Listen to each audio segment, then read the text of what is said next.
சிம்ம ராசி நண்பர்களே, பொதுவா எவருக்கும் தலைவணங்காத ஒரு ராசின்னு பார்த்தீங்கன்னா சிம்ம ராசி.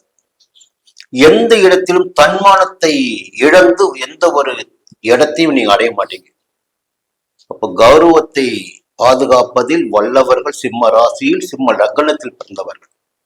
எங்கேயும் உங்க கௌரவத்துக்கு இடுக்கு வந்து விடாது, வந்து வருகின்ற இடத்துல நீங்க இருக்க மாட்டீங்க. அப்ப பாத்தீங்கன்னா இந்த வாரம் எப்படி இருக்கு பார்க்கின்ற போது, ஞாயிற்றுக்கிழமை, திங்கட்கிழமை, செவ்வாய்க்கிழமை திட்டமிட்டு செயல்படுகின்ற வேலைகளில் உங்களுக்கு ஆதாயமான நிலை இருக்கும். உங்கள் எதிர்பார்ப்புகள் பூர்த்தியாகும். இல்லைன்னா 5ஆம் இடம் வந்து குழப்பத்தை கூட ஏற்படுத்தலாம். சந்திரன் பாத்தீங்கன்னா குழப்பத்தை கூட ஏற்படுத்தலாம்.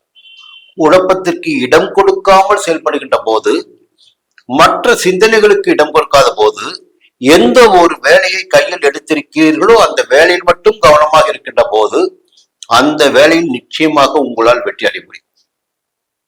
அது பிறகு புதன்கிழமை, வியாழக்கிழமை அந்த 2 நாட்களுமே உங்களுக்கு யோகமான நாட்கள்.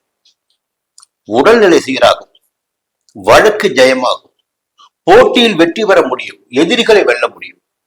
அடுத்து பார்த்தீங்கன்னா வெள்ளிக்கிழமை, சனிக்கிழமை 2 நாட்களுமே சந்தோஷமான வாழ்க்கை துணையின் ஆதரவு கிடைத்திடக்கூடிய, நண்பர்களுடைய ஆதரவு கிடைத்திடக்கூடிய, நன்மைகளை காணக்கூடிய நிலை இருக்கிறது.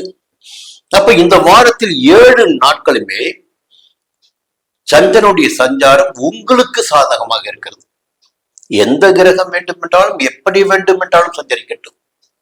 பொதுவாக 8 கிரகங்களும் கெட்டு போகின்ற போது ஒரு மனிதனுடைய வாழ்க்கைக்கு அடிப்படை ஆதாரத்தை அமைத்து கொடுப்பது சந்திரனுடைய சஞ்சாரம். அப்ப இந்த வாரத்தின் 7 நாட்களுமே சந்திரன் உங்களுக்கு சாதகமாக இருக்கிறார். இன்னொரு நல்ல விஷயத்த பேசணும்னா அஷ்டம சனி. இந்த அஷ்டம சனி பாத்தீங்கன்னா உங்களை அப்படியே வச்சு கசக்கி புழிஞ்சிட்டு இருந்தார். இப்போ அவர் வக்கிரமாக இருக்கிறார். சனி பகவான் வக்கிரம் அடைவது என்பது ஒரு நல்ல விஷயங்க. உங்களுக்கு அஷ்டம சனி வக்கிரம் அடைவது நல்ல விஷயம். இன்னொரு பக்கம் பாத்தீங்கன்னா 12ஆம் இடமான விரயஸ்தானத்தில் சஞ்சரித்த குரு அஸ்தமனமாயிருக்கார். அதுவும் ஒரு நல்ல நிலை. வீண் செலவுகள் கிடையாது, அலைச்சல் குறையும், ஒரு சங்கடங்கள் இருந்து வெளியில் வரக்கூடிய நிலை ஏற்படும், அவமானங்களை சந்தித்து வந்த நிலையெல்லாம் மாற்றம் அடையும். அப்ப அஷ்டம சனி காலம் என்பது இந்த நேரத்தில் இல்ல. உங்களுக்கு வெளிப்படையா சொன்னா ஏன்னா வக்கிரமாயிட்டார்.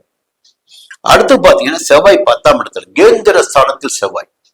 அது ரொம்ப முக்கியம். 10ஆம் இடத்து செவ்வாய் யோகம் கொடுக்க மாட்டாரு அப்படி சொல்லுவாங்க. கேந்திர பலம் பெறுகிறார். அப்போ செய்து வருகின்ற தொழிலில் கூடுதலான அக்கறை இருக்கும், உத்தியோகத்தில் கூடுதலான அக்கறை இருக்கும். சிலருக்கு எதிர்பார்ப்புகள் பூர்த்தி ஆகிடக்கூடிய, எதிர்பார்த்த இடமாற்றம் கூட கிடைச்சிடும் சில பேருக்கு. அதே நேரத்தில் ராசிநாதனான சூரியன் 12ஆம் இடமான விரயஸ்தானத்தில் சஞ்சரிக்கிறார். அப்ப எதை விரயம் செய்வார்? உத்தியோகத்தில் இருப்பவர்களுக்கு முதல்ல பாத்தீங்கன்னா சில விரயங்கள் ஏற்படும். என்னன்னா திடீர் இடமாட்டம் சில பேருக்கு ஏற்படலாம், எதிர்பாராத இடமாட்டம் ஏற்படலாம். அரசியல்வாதிகளுக்கு பார்த்தீங்கன்னா தலைமையுடைய ஆதரவு கிடைக்கன் பார்வை கிடைக்காமல் போகலாம். அப்போ கொஞ்சம் அரசியல்வாதிகளும் அரசு ஊழியர்களும் இந்த நேரத்தில் கொஞ்சம் கவனமா இருக்கணும். அதே நேரத்துல குடும்பத்திற்கு தேவையான வசதி வாய்ப்புகள், புதனுடைய சஞ்சாரம் சாதகமாக இருக்கிறது, சுக்கிரனுடைய சஞ்சாரம் சாதகமாக இருக்கிறது. சுக்கிரன் சஞ்சாரம் சாதகமாக இருந்து விட்டாலே போதும், வாழ்க்கை வளமாக இருக்கும்.